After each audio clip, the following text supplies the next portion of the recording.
जय हिंद friends, welcome to the Hindu editorial analysis. The Hindu editorial analysis में आपका बहुत बहुत स्वागत है।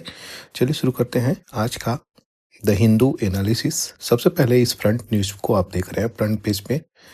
तो मोस्ट इम्पॉर्टेंट आर्टिकल जो यहाँ पे निकल के आ रही है फ्रंट पेज पे वो है आसाम माइन से निकल के कुछ न्यूज आ रही है, उसको यहाँ पे देखा जाएगा।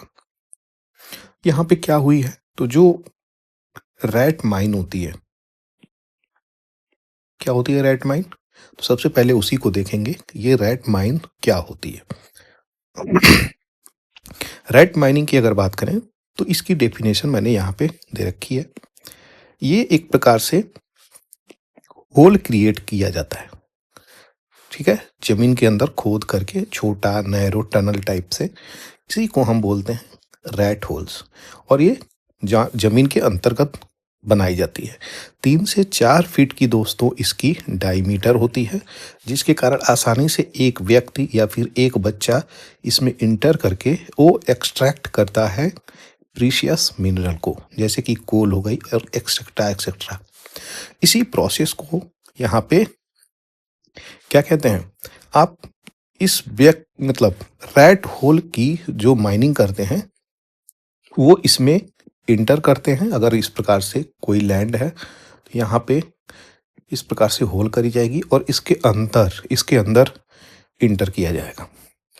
प्रोसेस में यहाँ पे माइनर्स इंक्लूड करते हैं किसको, चिल्ड्रन को, और ये छोटे बच्चे हो सकते हैं या फिर एक मनुष्य हो सकता है, वो इस टनल के अंदर घुस करके एक्सट्रैक्ट करता है precious mineral. Rat hole mining एक प्राइमिटिव और हेजार्डस माइनिंग मेथड प्रैक्टिस किया जाता है भारत में, जो इसको बैन भी किया जा चुका है। ये चीज़ें याद रखिएगा। सामान्यतः ये घटनाएं आपको देखने को मिलेंगी नॉर्थ ईस्टर्न स्टेट में, क्योंकि इसी जगह पे ये चीज़ें होती हैं और सबसे ज़्यादा आपका मेघालय में ये चीज़ें प्रचलित होती हैं। ये मेथड इलीगल है, जैसा कि मैं पहले ही बताया, और भारत में इस प्रकार की चीज़ें इलीगल हैं। लेकिन लंबे समय से ये चीज़ें चली आ रही हैं। किस कारण के हेतु, तो यहाँ पे इकोनॉमिक और पॉलिटिकल रीजन के चलते ये चीज़ें चलती आ रही हैं। तो ये प्रॉब्लम बहुत बड़ी है आज के समय में, क्योंकि अभी रिसेंटली हम लोगों ने देखा, यहाँ पे देखिए डेड बॉडी निकल रही है किसकी, तो यहाँ पे वर्कर की डेड बॉडी निकल गई है। 3 लोगों की यहाँ पे मृत्यु हो चुकी है। और कहाँ पे, कोल माइन में हुआ है ये घटनाएं। जो रैट माइनर हम कहते हैं वो कहाँ पे हुआ है, वो आपके डीमा हसाओ डिस्ट्रिक्ट आसाम में हुआ है। आसाम में इस प्रकार का चीज़ें हुई हैं। एक व्यक्ति नेपाल का भी निकल के आया है, तो नेपाल के जो लेबर थे वहाँ पे कार्य कर रहे थे, उनकी भी डेथ हो गई है। तो ये प्रॉब्लम निकल के आई है। देखिए डेड बॉडी यहाँ से कंसीव करी गई है, तो ये निकल के आई है। अब रैट होल माइनिंग की अगर बात किए हैं तो आगे भी इन चीज़ों को हम जानेंगे किस प्रकार से यहाँ पे प्रैक्टिस किया जा रहा है और why is it practice. Geological factor होती है कोल, यहाँ पे मेघालय में आती है, एक थिन और स्टीपली इंक्लाइंड होती है, जिसके कारण लार्ज स्केल मैकेनाइज्ड माइनिंग बहुत ही ज़्यादा डिफिकल्ट हो जाती है। इसीलिए ये क्या करते हैं, रैट होल माइनिंग करते हैं। समझ गया आप। दूसरा जो है इकोनॉमिक रीजन होती है, लो कॉस्ट और लेबर इंटेंसिव मेथड होती है, जिसके कारण यहाँ पे रैट होल माइनिंग होती है। रेगुलेशंस बहुत ज़्यादा इस पे बने नहीं है, बने हैं तो अवेयरनेस नहीं है, तो ये प्रॉब्लम क्रिएट करती है। और डिमांड फॉर कोल यहाँ पे हाई होता है इंडस्ट्री के लिए, डोमेस्टिक यूज के लिए, स्पेशली नॉर्थ ईस्ट स्टेट में। इन्वायरमेंटल इम्पैक्ट ज़्यादा है, डिफॉरेस्टेशन की बात बोली जा रही है, वाटर को भी पॉल्यूट करेगा, खास करके उमकरा और कुपील मेघालय वाले रीजन में। ये चीज़ें याद रखिएगा। लैंड डिग्रेडेशन भी हो सकती है, लॉस ऑफ बायोडाइवर्सिटी होती है। ये चीज़ों पे प्रमुख चीज़ें ये ध्यान दीजिएगा। सोशियो इकोनॉमिक इम्पैक्ट्स की अगर बात करें तो ये डिपेंडेंस ऑन माइनिंग है, एक्सप्लॉयटेशन ऑफ वर्कर्स होती है, और इम्पैक्ट ऑन ट्रेडिशनल लिवलीहुड, जैसे कि जब माइनिंग डिसरप्ट करती है एग्रीकल्चर, फिशिंग और अदर ट्रेडिशनल एक्टिविटीज़, इन चीज़ों को यहाँ पे फोकस करता है। तो ये सारी चीज़ें आपको रैट होल माइनिंग की डिटेलिंग दे दिया। अब थोड़ा सा पिक्चराइजेशन भी देखिए कैसे होती है। आप देख सकते हैं ये एक हिली एरिया है, हिली एरिया में किस प्रकार से रैट होल माइनिंग हुई है। अब इसमें एंट्री करेगा व्यक्ति और जैसे इसमें एंट्री करेगा तो आप देख सकते हैं अंदर जाकर के ट्रॉली लेके जाता है और इसी में भर के कोयला या फिर जो भी मिनरल उसको निकालना होता है, इसी के माध्यम से निकल के आता है। तो कुछ इस प्रकार से इतने बड़े-बड़े माइनिंग होते हैं और ये जो चीज़ें हैं, ये बास्केट ट्रांसपोर्ट हो जाती है दूसरी जगह पे। इस तरीके से बच्चों को भी, छोटे-छोटे बच्चों को इसमें डाला जाता है, ज़मीन के अंदर डिगिंग करके। तो इसका किस तरीके से एक्सप्लॉइटेशन हो रहा है, क्योंकि भारत में यहाँ पे ये इल्लीगल चीज़ें हैं। तो इस चीज़ को आप इस पिक्चर के द्वारा समझ सकते हैं क्या स्थिति चल रही है और क्यों यहाँ पे डेथ हुई। तो डेथ होने का कॉज़ भी है यहाँ पे, ये कभी कोलैप्स कर जाती है, कभी यहाँ पे क्या मिलती है, जल भी मिल जाती है। तो ये इश्यू निकल के आता है। तो जल और सफोकेशन, बहुत सारी कारणों से यहाँ पे डेथ हो जाती है। तो आज के संदर्भ में यही चीज़ें निकल के आ रही हैं। काफ़ी इम्पोर्टेंट न्यूज़ था इसको, और इसकी बैकग्राउंड डिटेलिंग भी देनी थी ताकि इस चीज़ों को आप समझ सकें अच्छे से। ये छोड़िए, ये कोई इम्पोर्टेंट बहुत ज़्यादा है नहीं। सीएम को लेकर के, सीएम कैंडिडेट के चॉइस को लेकर के कैपिटल में, दिल्ली कैपिटल में काफ़ी प्रॉब्लम क्रिएट कर रहे हैं। तो आम आदमी पार्टी, बीजेपी और कांग्रेस, इन तीनों में टसल चल रही है। दूसरा जो छोटा सा इम्पोर्टेंट न्यूज़ है वो कन्नौज स्टेशंस जो है उसका वेटिंग हॉल कोलैप्स हो गया। तो बहुत सारे लोग यहाँ पे चपेट में आ चुके हैं। पता नहीं कितनों की डेथ हुई है, कितने लोग इंजर्ड हुए हैं, वो कुछ दिन के बाद ही पता चलेगा। ठीक है, यहाँ पे इम्पोर्टेंट आर्टिकल है। इस आर्टिकल को अगर आप देखेंगे अच्छे से तो आपको समझ में आएगी 7 स्पेशल कोर्ट्स, ठीक है, ये सेटअप करी जा रही है किस चीज़ को हियर करने के लिए, तो सेक्सुअल असॉल्ट, किसी भी प्रकार का sexual abuse, sexual assault case. Tamil Nadu के सीएम एमके स्टैलिन ने इस प्रकार का कदम लगाया है कि इसको जल्दी से जल्दी सेटअप किया जाए, 7 स्पेशल कोर्ट। तो ये चीज़ें याद रखिएगा। अब क्या होती है ये स्पेशल कोर्ट, इसको हम लोग देखेंगे और समझेंगे। स्पेशल कोर्ट और फीचर की अगर बात करें तो ये स्पेशल कोर्ट एक जुडिशियली बॉडी है और इस्टेब्लिश करी जाती है हैंडल करने के लिए क्या, एक स्पेसिफिक टाइप केसेस। और वो केसेस क्या होते हैं, तो वो केसेस होते हैं स्पेशल, जो आपके किसी भी चीज़ का फास्ट ट्रैक पर ला करके रख दें। स्पेसिफिक लॉ के अंतर्गत इसको रखा जाता है, जिसमें स्पेशलाइज्ड नॉलेज, एक्सपर्टाइज और स्विफ्ट रिजोल्यूशन में फास्ट ट्रैक की हम बात कर रहे हैं। तो ये चीज़ें होती हैं। की फीचर आप स्पेशल कोर्ट क्या है, तो यहाँ पे स्पेशलाइज्ड जुरिडिक्शन है। इस चीज़ का क्या मतलब होता है, ये डील करते हैं भैया पर्टिकुलर केसेस जैसे करप्शंस हो गए, terrorism, economic offences, crime against women, sexual abuse या एक्सेट्रा चिल्ड्रन भी। फास्टर ट्रायल होता है, एक्सपर्टीज होते हैं जो बैठे होते हैं जजेस, लेजिस्लेटिव की बैकिंग होती है। स्पेशल कोर्ट क्रिएट किया जाता है स्पेसिफिक लॉ और लेजिस्लेचर के द्वारा, प्रिवेंशन ऑफ करप्शन एक्ट 1988। अब यहाँ पे देखा जाए तो कुछ स्पेशल कोर्ट्स इंडिया में बनाए गए हैं, उन चीज़ों को यहाँ पे हम देखेंगे। तो फास्ट ट्रैक कोर्ट यहाँ पे सेटअप करी जाती है। Sexual assault, rape, crime against women, इस प्रकार की चीज़ों के लिए एफटीसी करी जाती है। स्पेशल सीबीआई कोर्ट भी होती है हैंडल करने के लिए, जो भी सीबीआई को केस इन्वेस्टिगेट करने के लिए दिया जाता है। स्पेशल कोर्ट SC/ST एक्ट के अंतर्गत भी डाली जाती है। PMLA court, prevention of money laundering act 2002 में आया था ये, इसके अंतर्गत जो चीज़ें आती हैं उसके लिए भी कोर्ट करी जाती है। NIA स्पेशल कोर्ट बनाई जाती है। JJB, जुवेनाइल जस्टिस बोर्ड, बच्चों जो माइनर हैं, ठीक है, इस एक्ट के अंतर्गत बनाई जाती है। फैमिली कोर्ट बनाई जाती है। स्पेशल कोर्ट इकोनॉमिक ऑफेंसेस कोई कर देता है, जैसे टैक्स नहीं दे रहा है, मनी लॉन्ड्रिंग कर रहा है, फिनेंशियल क्राइम कर रहा है, उसके लिए ये चीज़ें बनाई जाती हैं। स्पेशल कोर्ट की आवश्यकता क्यों पड़ती है, तो सही प्रकार से जस्टिस हो, रेगुलर कोर्ट, यहाँ पे जो बर्डन हो वो कम से कम बर्डन हो और केसेस रिजॉल्व हो, तभी तो। नहीं तो जज के पास आज के समय में अगर आप देखें तो जज के पास बहुत सारे केसेस हैं हर स्ट्रीम में, लेकिन यहाँ पे प्रॉब्लम क्या निकल के आ रही है, उन केसेस को पेंडिंग में डाला जाता है। सेंसिटिव मैटर की अगर बात करें तो यहाँ पे निकल के आ रही है terrorism, corruption, crime against women. Expertise और इफिशियंसी होती हैं। फोकस ऑन प्रायोरिटी एरियाज होता है। तो इनकी प्रायोरिटी और एरियाज़ की अगर बात करें तो नेशनल इम्पोर्टेंट जैसे करप्शन और फिनेंशियल फ्रॉड, इन चीज़ों को भी यहाँ पे जोड़ा गया है, तो जो कि भारत के लिए बहुत इम्पोर्टेंट है। इसी के लिए इसकी आवश्यकता हमें पड़ती है। तो स्पेशल कोड की क्यों आवश्यकता पड़ती है वो आपको मैं बताया। दूसरा, स्पेशल कोड के कुछ एग्जाम्पल्स आपको दिया गया। तीसरा, स्पेशल कोड क्या है, उसके फीचर्स क्या क्या हैं, वो चीज़ें आपको दे दिया। तो ये तीनों चीज़ आपको इसीलिए दिया कि उसकी पूरी भी बैकग्राउंड छूटे ना, और काफ़ी इंपॉर्टेंट चीज़ ये थी ये चीज़ें, इसीलिए आपको यहाँ पर मैं दिया हूँ। आगे बढ़ते हैं। नॉर्थ ईस्ट से कुछ ज़्यादा ही आज आर्टिकल्स आए हैं। एक्चुअली आज है संडे को आर्टिकल्स नहीं आता, लेकिन ये पेपर एक दिन डिले हो गई है, इसलिए आपको मंडे को प्राप्त हो रही है। कुछ कारणों से ही दोस्तों ये प्रॉब्लम आ रही है, जिसकी वजह से डिले हो जा रही है। चलिए, खैर वीडियो तो आ ही रही है। दूसरी बात, यहाँ पे मेघालय का जो कैबिनेट है वो यहाँ पे ट्रैकिंग करता हुआ नजर आ रहा है। तो ये लोग कैबिनेट मिनिस्टर हैं, ठीक है, याद रखिएगा। यहाँ के सीएम क्या हैं, कोनार्ड के संगमा, और उनके मिनिस्टर्स यहाँ पे ट्रैकिंग कर रहे हैं, ठीक है। और ये ट्रैकिंग कर रहे हैं, और ये पहली बार इतिहास में मेघालय की कैबिनेट इस प्रकार का कोई ड्रिल कर रही है।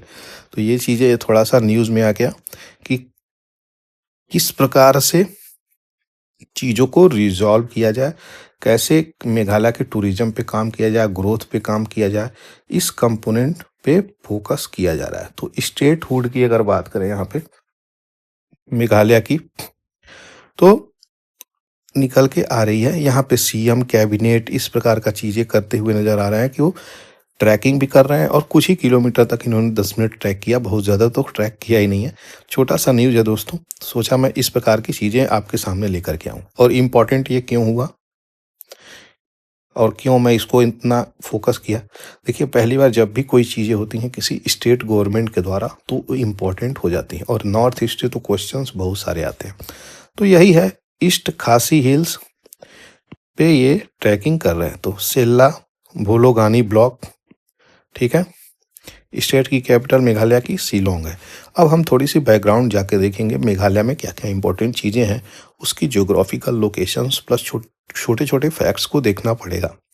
ज्योग्राफी और उसके लोकेशन की बात करें तो गारो हिल्स है, वेस्टर्न पार्ट ऑफ हिमालय में पड़ता है। इसकी हेडक्वार्टर तूरा है, ठीक है। हाईएस्ट पीक यहाँ पे नोकरेक पीक है, 1412 मीटर की है।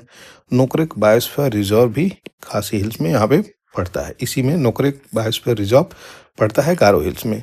खासी हिल्स की बात करें तो central part of Himalaya, headquarter Shillong है, और शिलोंग पीक के लिए जानी जाती है। जंतिया हिल्स की बात करें, ये तीनों हिल्स हैं, काफ़ी इंपॉर्टेंट है, और इनकी लोकेशन भी याद रखिएगा, वेस्टर्न और सेंट्रल और ईस्टर्न पार्ट ऑफ मेघालय। जोई इसकी हेडक्वार्टर है। यहाँ पे लाइमस्टोन केव है, ओल्ड डिपॉजिट, इसी की बात कर रहे हैं। यहाँ पे मेघालय में बहुत सारा रैट माइनिंग होती है, यहाँ पे भी आप समझ सकते हैं। कल्चरल और एथिकल सिग्निफिकेंस है यहाँ पे हिली रीजन में। गारो, खासी, जैंतिया ट्राइब, तीनों ट्राइब के नाम पे यहाँ पे जो लोग रहते हैं उसकी अलग अलग पहचान है, अलग अलग विशेषता है, जो कि मेजर ट्राइब मेघालय की जानी जाती है। इन ट्राइबों की अपनी अलग कल्चरल आइडेंटिटी है, लैंग्वेज है और ट्रेडिशन है। सबसे इम्पॉर्टेंट चीज़ें यहाँ पे क्या है, मैट्रीलिनियल इनहेरिटेंस। यहाँ पे क्या होता है कि जो प्रॉपर्टी ट्रांसफ़र होती है अपने पूरे नॉर्थ इंडिया या फिर साउथ इंडिया में, जो प्रॉपर्टी ट्रांसफ़र होती है वो ज़्यादा से ज़्यादा क्या होती है, मेल ओरिएंटेड होती है। मेल मतलब पैट्रियार्की। लेकिन यहीं पे मेघालय में क्या होती है, मैट्रियार्की वाली सिस्टम चल रही है, वुमेन को ट्रांसफ़र होती है प्रॉपर्टी लीनेस, ठीक है। ये चीज़ें याद रखिएगा, काफ़ी इंपॉर्टेंट हो जाती है। दूसरा, नेचुरल अट्रैक्शन। गारो हिल्स नोकरेक बायोस्फीयर रिजर्व एक यूनेस्को लिस्टेड साइट बायोडाइवर्सिटी के लिए जानी जाती है। बाल पाकरम नेशनल पार्क, यहाँ पे लैंड ऑफ स्पिरिट्स बोला जाता है इसको, ठीक है। कुछ इंपॉर्टेंट फैक्ट्स हैं, काफ़ी इंपॉर्टेंट है, कुछ नहीं, काफ़ी इंपॉर्टेंट है, तो इसको अच्छे से समझिएगा। सीजू केव्स है, लाइमस्टोन केव, स्टैलकाइट और स्टैलगमाइट, ये क्या होता है, इन दोनों टर्मिनोलॉजी को यहाँ पे समझेंगे और आगे बढ़ेंगे। जब भी बात करी जा रही है स्टैलगमाइट की, तो ये मान के चलिए ये एक सीलिंग है केव की, फॉर एग्जांपल, और ये जमीन है, ठीक है। तो ऊपर से मान लीजिए आइस आई, ऊपर से आइस आई, आइस आई, आइस आई, और यहाँ तक जमीन तक इसको छू गई। तो ये क्या हो गया? ये हो गया एक पिलर बनता है, पिलर बनता है, आइस जमते जमते एक पिलर बन जाता है। ये होता है स्टेलगमाइट। और नीचे से होता है ये नीचे वाली जो चीजें होती हैं वो होती हैं क्या? स्टेलगमाइट।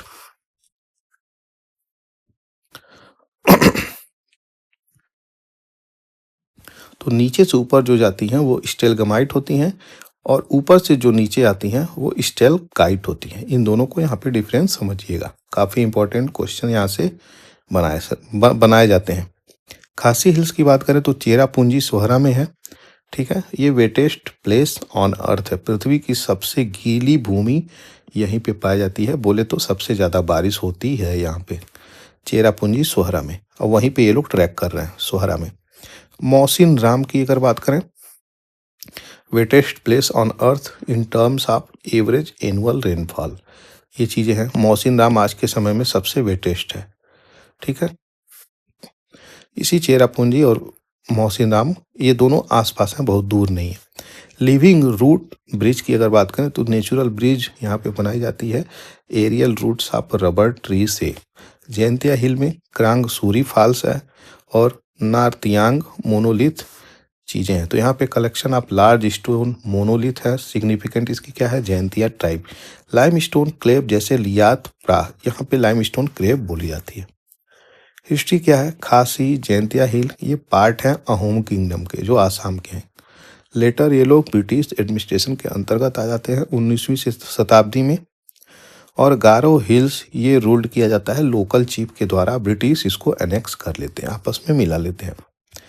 ये रीजन जो है पार्ट ऑफ मेघालय है, और इसको फॉर्म किया जाता है सेपरेट स्टेट 1972 में। ये चीज़ें याद रखिएगा। लैंग्वेज और रिलीजन की बात करें तो गारो, खासी और पनार जिसे जैंतिया कहते हैं, यहाँ पे मेन लैंग्वेज है। इंग्लिश वाइडली स्पोकन लैंग्वेज यहाँ पे मानी जाती है। रिलीजन यहाँ पे क्रिश्चियनिटी है, ब्रिटिश रूल के समय से ही। ट्रेडिशनल ट्राइब रिलीजन जो इंक्लूड करती है एनिमिस्टिक प्रैक्टिस, और यहाँ पे ऑब्जर्व भी किया गया है। नेक्स्ट अगर इम्पोर्टेंट आर्टिकल को देखें तो छोटा सा है, लेकिन इसकी बैकग्राउंड डिटेलिंग भी काफ़ी इंपॉर्टेंट हो जाती है। क्या है ना, यहाँ पे इंपॉर्टेंट चीज़ें समझिएगा। Oldest known dinosaur northern hemisphere से प्राप्त हुए हैं। सबसे पहले अगर बता दें तो यहाँ पे साउदर्न पोर्शन ऑफ पैंजिया जो गंडवाना कहा जाता है, और millions of the year before ये चीज़ें मिली हैं। तो पैंजिया समझेंगे, गोंडवाना समझेंगे, और लॉरेशिया समझेंगे। जब हमारी पृथ्वी पे जो लैंड है, जो आज के समय में प्लेट, ठीक है, सेपरेट हो गए हैं, आज के समय में जो प्लेट सेपरेट हो गए हैं,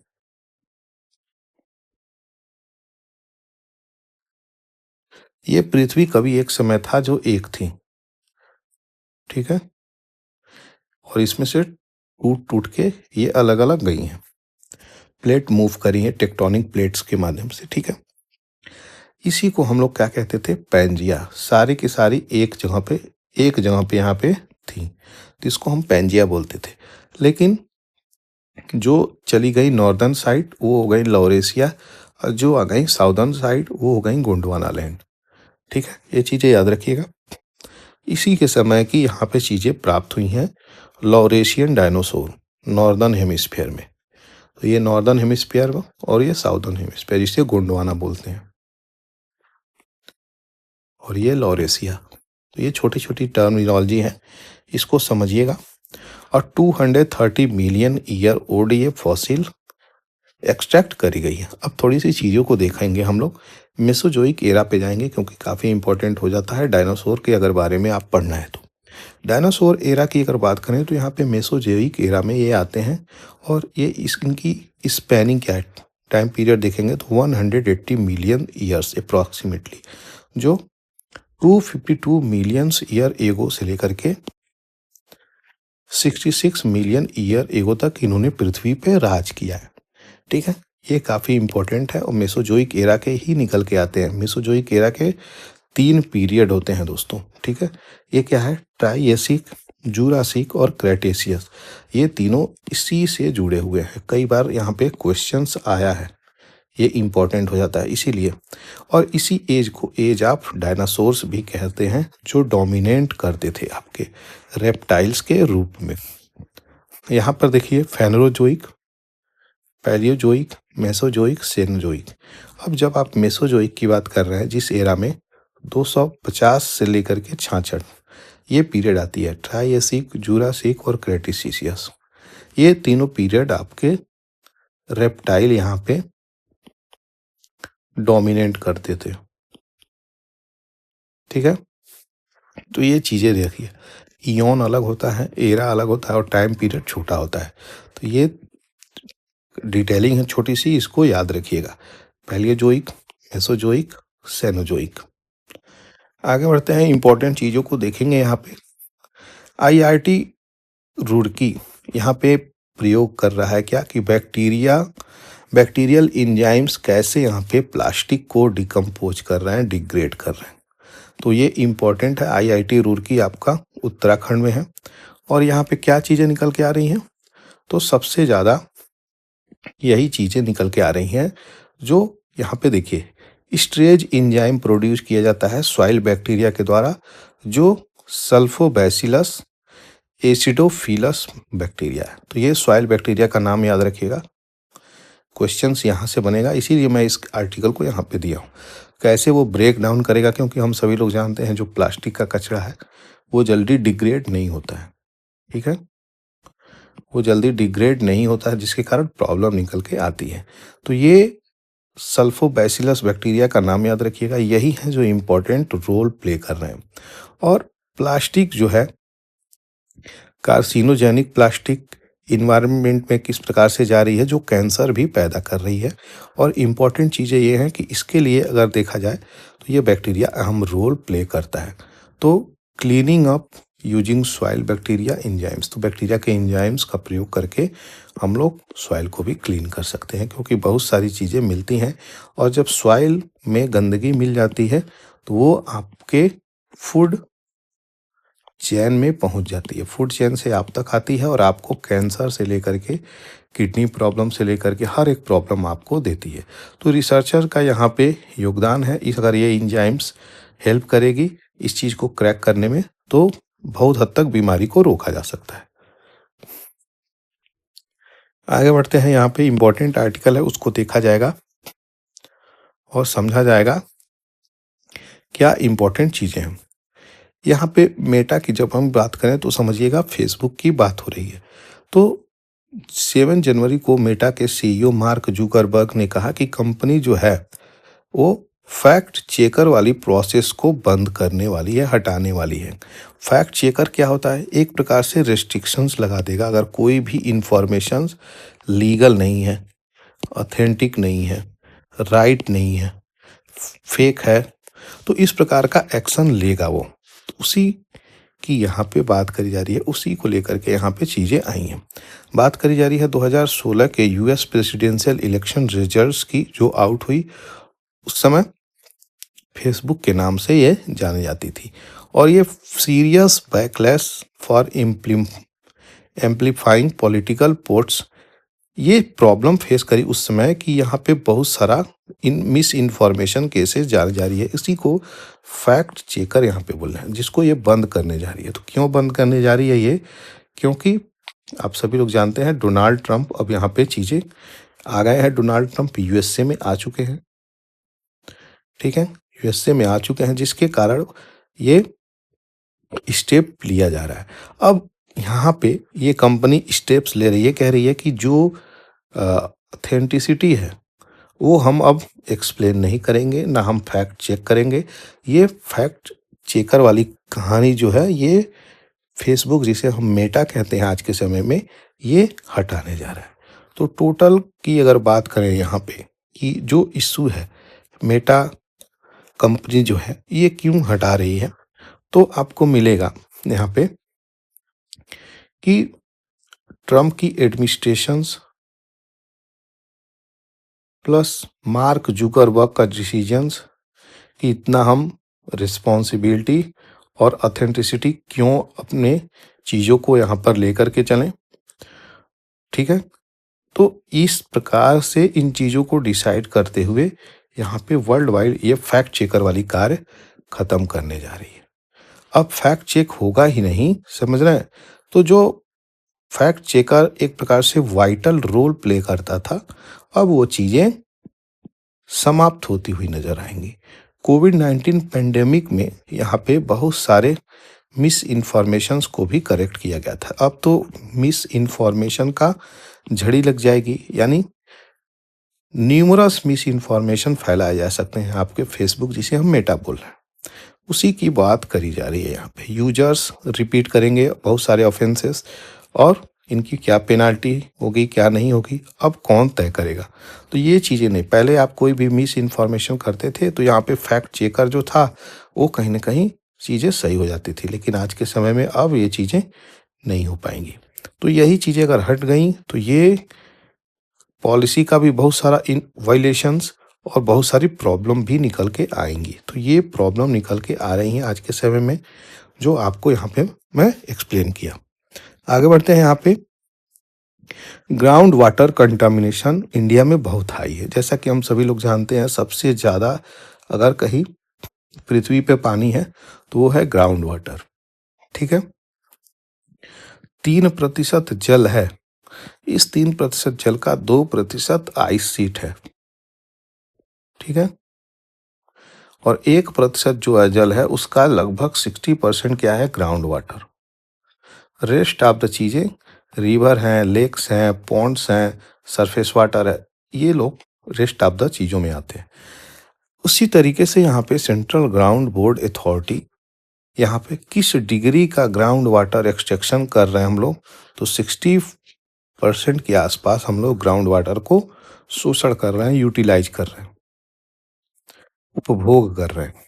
तो ये रिसोर्स है, ये डाटा है। CGWB की अगर बात करें तो बहुत सारे भारत में ऐसे स्टेट हैं जो इस सीरियस प्रॉब्लम से गुजर रहे हैं कि उनके जो ग्राउंड वाटर हैं वो नाइट्रेट कंटामिनेशन हो गया, उसमें नाइट्रेट की मिलावट हो गई है जो शरीर के लिए बहुत सही नहीं है। तो ये इशू क्रिएट हो रही है। अब यहाँ पे देखा जाए कि क्या कंसर्न है यहाँ पे, तो यहाँ पे बोला क्या है, 2017 में 359 डिस्ट्रिक्ट में इस प्रकार का एक्सेसिव नाइट्रेट प्राप्त किया गया था सैंपल में, जो बढ़ के 440 2023 में ये रिकॉर्ड हो गई है। दो मेजर कंसर्न है कि एक्सेस नाइट्रेट कंटेंट आपको मेथेमोग्लोबिनिया जो रिड्यूस करता है बॉडी की रेड ब्लड सेल्स, जिसके कारण ऑक्सीजन कैरी नहीं कर पाता है, तो ये प्रॉब्लम निकल के आती है, ठीक है। मोस्ट कॉमन कंटामिनेटेड यहाँ पे ग्राउंड वाटर में कैसे नाइट्रोजन मिलता है और नाइट्रेट सब सरफेस पे वाटर पे मिल जाता है। अब यहाँ पे हम थोड़ी सी चीज़ों को देखेंगे और समझेंगे। CGWB क्या है, क्योंकि इंपॉर्टेंट क्वेश्चन यहीं से बनेगी, ठीक है। CGWB एक एपेक्स ऑर्गेनाइजेशन है, मिनिस्ट्री ऑफ जल शक्ति department of water resource and river development, ministry of जल शक्ति के अंतर्गत आती है। Ganga rejuvenation government of India in सब चीज़ों पे काफ़ी कार्यरत है।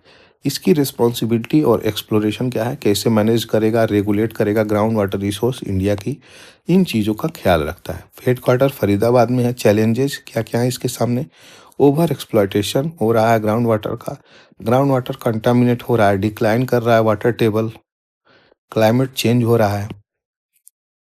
फंक्शन क्या है, तो ग्राउंड वाटर एक्सप्लोर करेगा, मॉनिटर करेगा, चेक करेगा कहीं ज़्यादा तो चीज़ें नहीं हो रही हैं।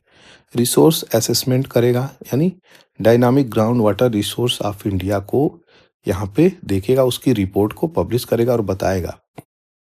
ग्राउंड वाटर मैनेजमेंट की बात करी जाती है इसमें, एक्वाफर मैपिंग की बात करी जाती है। एक्वाफर मतलब वाटर, ठीक है। ग्राउंड वाटर स्टोरेज जोन कितनी है, कहाँ पे, अगर ये लेवल है तो ये कहाँ तक पानी है। आप ऊपर से नलका लगाते हैं ना, तो ये कितने हद तक चीज़ें हैं। तो इस टेबल की बात करें जहाँ पे जल है। रेगुलेशन एंड पॉलिसी इम्प्लीमेंटेशन की बात करी जाती है। Artificial recharge, rain water harvesting, ground water quality और कैपेसिटी बिल्डिंग, पब्लिक अवेयरनेस की बात करता है। रिसर्च और डेवलपमेंट, इन सब फंक्शनों को यहाँ पे डाला गया है। तो ये जो नाइट्रेट है, आप देखिएगा ग्राउंड वाटर डिजॉल्व करता है यहाँ पे नाइट्रोजन, जो यहाँ पे अमोनिया के फॉर्म में, ठीक है, और अमोनियम के फॉर्म में और अमोनिया के फॉर्म में। दूसरा नाइट्राइट NO2 और nitrogen N2, nitrous oxide, organic nitrogen. इस चीज़ों को लेकर के यहाँ पे कंटामिनेशन है। सबसे ज़्यादा कंटामिनेशन यहाँ पे क्या है, कहाँ पे सीरियस प्रॉब्लम निकल के आ रही है, तो राजस्थान में, कर्नाटका में, तमिलनाडु में। यहाँ पे पुअरेस्ट ग्राउंड वाटर ब्लॉक मापी गई है, जो 49%, 48%, 37% सैंपल में प्राप्त हुआ है। राजस्थान, मध्य प्रदेश, गुजरात, यहाँ पे लॉन्ग स्टैंडिंग नाइट्रेट प्रॉब्लम निकल के आई है, जो रिलेटिवली फेयरली कांस्टेंट है 2017 से। इस प्रकार की भी चीज़ें निकल के आई हैं। महाराष्ट्र और तेलंगाना, आंध्रा में, मध्य प्रदेश में, यहाँ पे भी वरीफुल सिचुएशंस हैं, चिंताजनक सिचुएशंस बनी हुई हैं। तो जब भी ग्राउंड वाटर क्वालिटी की हम बात करते हैं तो वहाँ पे आर्सेनिक, आयरन, फ्लोराइड और यूरेनियम 19.8% सैंपल के साथ यहाँ पे मिली है। Excess nitrate 9.4% sample of fluoride. ये चीज़ें काफ़ी कंटामिनेट हो जाती हैं और कई प्रकार की प्रॉब्लम क्रिएट करती हैं। मेजर कंसर्न कहाँ कहाँ है, तो राजस्थान में है, हरियाणा में है, कर्नाटका में है, आंध्रा में है, तेलंगाना में। इस प्रकार की प्रॉब्लम निकल के आ रही है। ग्राउंड वाटर को ओवर एक्सप्लॉइट करेंगे तो हम प्रॉब्लम में फंसेंगे ही, ठीक है। तो ये प्रॉब्लम निकल के आ रही है, हमें रिप्लेनिश्ड बाय रेन करना चाहिए और ओवर एक्सप्लॉइटेशन से बचना चाहिए। तो ये प्रॉब्लम जो अभी निकल के आ रही है वो आपको मुझे बताना था। स्टेट ऑफ ग्राउंड वाटर 2024 की अगर बात करें तो ऑर्गेनाइजेशंस यहाँ पे इस रिपोर्ट को लेकर के आई है। कौन ऑर्गेनाइजेशंस? CGWB। तो यहाँ पे क्या निकल के आ रहा है, 73% ऑफ ब्लॉक जो है सेफ जोन में है, लेकिन रिप्लेनिश्ड की ज़रूरत है, यानी पुनः वाटर रिचार्ज करने की ज़रूरत है। तो ये प्रॉब्लम निकल के आ रही है, जो फोकस करना पड़ेगा क्या, वाटर हार्वेस्टिंग पे। और जब वाटर हार्वेस्टिंग पे फोकस करेंगे तब क्या होगा, ग्राउंड वाटर रिचार्ज होगा। हम तो केवल एक्सप्लॉइटेशन पे फोकस कर रहे हैं, और ज़्यादा से ज़्यादा नेचुरली जब सीजन आती है मानसून, तो ही मानसून के समय में वाटर टेबल रिचार्ज हो जाता है। आप सभी लोग जानते ही होंगे, अगर नलका होगा घर में तो आपका जो वाटर टेबल होगा गर्मी में काफ़ी नीचे चला जाता है, ठीक है। तो इसके कारण हम लोगों को जल की प्राप्ति नहीं हो पाती। लेकिन यही अगर वाटर टेबल रिचार्ज हम लोग करेंगे मानसून के समय में, तो इस जल का सही प्रकार से क्या होगा, यूटिलाइजेशन हो पाएगा। तो ये चीज़ें काफ़ी इम्पोर्टेंट हो जाती हैं। एक टर्मिनोलॉजी है यहाँ पे, ठीक है, पीजोमीटर। ये पीजोमीटर क्या है, ये मेजर करता है ग्राउंड वाटर लेवल किस प्रकार से ट्रांसमिट कर रही है, और ये पीजोमीटर ही आपको इन्फॉर्मेशन पहुंचाती है ग्राउंड वाटर लेवल की, और ये आपको इन्फॉर्मेशन देती है डिजिटली, जो किसी भी लोकेशंस भी है। तो भारत में जो बढ़ाकर 67,000 डिजिटली ये चीज़ें लगा दी गई हैं। एक समय था 26,000 था, फिर 40,000, फिर 67,000। तो इसको और बढ़ानी पड़ेगी, तभी तो हम मॉनिटर कर पाएंगे और ग्राउंड वाटर की पूरी चीज़ों का इंफॉर्मेशन रख पाएंगे। तो ये काफ़ी इम्पोर्टेंट चीज़ें थी जो यहाँ पे एक्सप्लेन करना था। आगे बढ़ते हैं। एक आइलैंड है दोस्तों, काफ़ी इम्पोर्टेंट न्यूज़ में आ गया है, क्योंकि डोनाल्ड ट्रंप तो अब आने ही वाले हैं। डोनाल्ड ट्रंप का ओथ सेरेमनी कब है? 20 जनवरी को। अब इस 20 जनवरी को आप देखेंगे तो आपको मिलेगा क्या, डोनाल्ड ट्रंप इलेक्ट होके आ गए। तो मेरा प्रश्न यहाँ पे ये है दोस्तों, डोनाल्ड ट्रंप कौनवें राष्ट्रपति हैं USA के? कमेंट सेक्शन में जरूर से लिखिएगा। यहाँ पे इंपॉर्टेंट चीज़ें समझिए, क्यों मैं ये आर्टिकल आपको पढ़ा रहा हूँ। यहाँ पे आइलैंड है एक जिसका नाम है ग्रीनलैंड, और एक इशू है पनामा का। अभी सत्ता में आए नहीं डोनाल्ड ट्रंप, मतलब अभी उनकी ओथ सेरेमनी नहीं हुई, उससे पहले ही पनामा कनाल को बोल दिया उन्होंने कि हम जो आपको दिए हैं हम छीन लेंगे, और ग्रीनलैंड पे भी इस प्रकार का स्टेटमेंट निकाले हैं। तो 1 जनवरी किंग ऑफ डेनमार्क अनवील किए हैं new coat of arms after more than 50 years. अब इस चीज को आप देखिए, ग्रीनलैंड एक ऐसी कंट्री है जिसको रेगुलेट करता है क्या? डेनमार्क। और ग्रीनलैंड की पॉपुलेशन जो बोली जाती है वो 57,000 60,000 के आसपास बोली जाती है, और इसको कंट्रोल करता है डेनमार्क। इस पे भी पैनी निगाह रखे हुए हैं कौन? यूएसए के प्रेसिडेंट डोनाल्ड ट्रंप। और पनामा कनाल पे तो बोल ही दिए हम इसको कैप्चर कर सकते हैं, ऑक्युपाई कर सकते हैं। क्यों पनामा कनाल को क्यों बोले? तो क्योंकि यहाँ पे बोल रहे हैं कि बहुत ज़्यादा चाइनीज का इंटरफेरेंस हो रहा है, और रेट भी हाइक हो गए हैं ट्रांसपोर्टेशन को लेकर के, समझ गए? इसको लेकर के अब यहाँ पे इन चीज़ों को देखेंगे तो आर्कटिक आइलैंड की अगर बात करें यहाँ पे, तो कोलोनाइज किया गया था डेन्स के द्वारा 18th सेंचुरी में, जो एसोसिएट करता है यूरोप से। तो ये इम्पोर्टेंट चीज़ें हैं। अब हम सीधे यहाँ पे चलेंगे और समझेंगे क्या क्या यहाँ पे इम्पोर्टेंट चीज़ें हैं जो आपके एग्जाम्स के पर्सपेक्टिव से इम्पोर्टेंट हो जाता है। जो जैसे कि डोनाल्ड ट्रंप आते ही पनामा कनाल, कनाडा, इन सब चीज़ों पे काफ़ी अपने इकोनॉमिक पॉइंट ऑफ व्यू से यहाँ पे कमेंट करते रहते हैं। हम सीधे इसके बारे में चलेंगे, ग्रीनलैंड के बारे में पढ़ के आगे बढ़ेंगे। ग्रीनलैंड की बात करें तो वर्ल्ड की लार्जेस्ट आइलैंड है और फैसिनेटिंग रीजन है, यूनिक ज्योग्राफी है। इसकी हिस्ट्री भी बड़ी प्यारी है, इन्वायरमेंटल सिग्निफिकेंस भी है। सिचुएटेड है बिटवीन आर्कटिक और अटलांटिक ओशियन, ठीक है, east of the Canadian Arctic archipelago. Archipelago group of island को बोलते हैं। पॉलिटिकल स्टेटस डेनमार्क के पास है, वही इस पे रूल करता है। सेल्फ गवर्नेंस, डोमेस्टिक अफेयर्स 1979 से डेनमार्क हैंडल करता है फॉरेन पॉलिसी और डिफेंस भी। कैपिटल इसकी क्या है? तो नूक इसकी कैपिटल है, जो लार्जेस्ट सिटी है। एरिया 2.16 मिलियन, पॉपुलेशन लगभग 56-57 के आसपास। मोस्टली इन्यूट और इन्यूट यूरोपियन डिसेंट यानी ट्राइबल यहाँ पे पाए जाते हैं। तो याद रखिएगा, इन्यूट काफ़ी न्यूज़ में ये चीज़ें आ जाएंगी। आगे बढ़ते हैं यहाँ पे। नेक्स्ट आर्टिकल है वायलेंस, जो है मोस्टली जो है वो इन्फ्लुएंस्ड वायलेंस यहाँ पे माने जा रहे हैं। कहाँ पे? बांग्लादेश में। हम सभी लोग जानते हैं शेख हसीना का 5 अगस्त को, आई थिंक 5 अगस्त को उनकी रूलिंग खत्म हुई थी। बहुत हैवी प्रोटेस्ट हुआ था स्टूडेंट के द्वारा, क्योंकि वहाँ पे बहुत ज़्यादा करप्शन हो रहा था और ऑटोक्रेसी की तरफ स्टेट चली जा रही थी, जिसके कारण वहाँ पे स्टूडेंट निकल के आए और प्रोटेस्ट किए और इनकी सत्ता यहाँ पे गिरी। तो अब जो है ये इंडिया का जो रिलेशन है बांग्लादेश से, वो रिलेशन में बदलाव आ रही है। अब प्रो चाइनीज की तरफ बांग्लादेश बढ़ रहा है, जिसके कारण ये प्रॉब्लम निकल के आएगी। दोस्तों, आज के समय में अगर देखा जाए तो वहाँ पे यूसुफ खान एडवाइजरी यानी इंटरिम गवर्नमेंट रन करा रहे हैं। तो देखते हैं कौन यहाँ पे